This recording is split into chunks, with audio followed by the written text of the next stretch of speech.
Hey, what's happening, everybody? So Samsung, for the month of May, is going to be ramping up production for its S25 series of phones.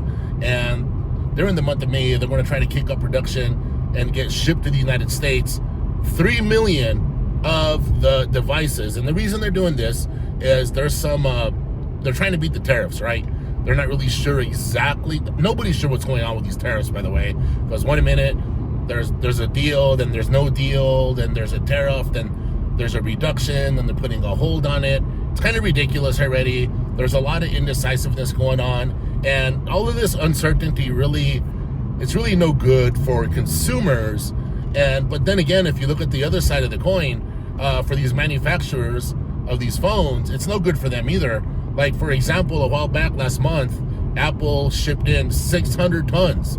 I repeat, Apple shipped in 600 tons of iPhones to the United States due to all of this uncertainty, trying to beat the tariffs. So now here we are, we have Samsung doing the same thing, right? They're going to try to get all these phones manufactured and shipped into the United States by the end of May, with the idea that they're going to beat the tariffs or get ahead of it somehow. That way they don't have to raise prices as bad.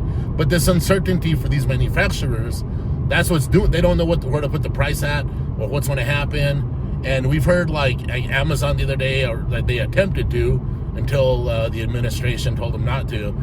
They were going to actually put, show everybody how much they were spending on tariffs, each individual product, and I think that's kind of cool. Transparency is nice and all that, but anyway, that's neither here nor there. This isn't trying to get too political, but what this is, we're discussing this whole uncertainty regarding products and what things are going to cost, or if things are going to be even available.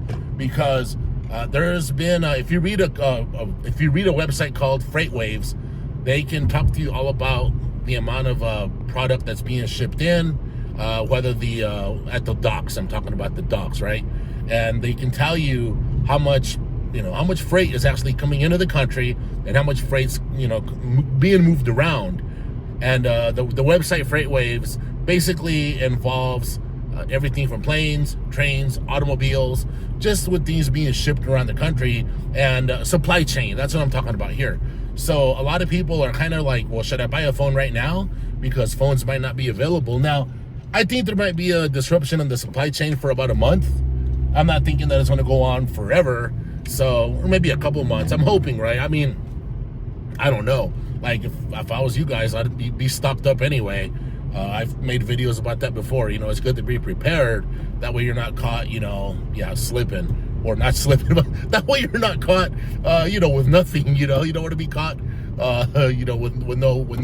with no items in your house. All right. But if you need a new phone, I do recommend, like this month, go out and buy a new phone just to be on the safe side. All right. Okay, everybody. Take care.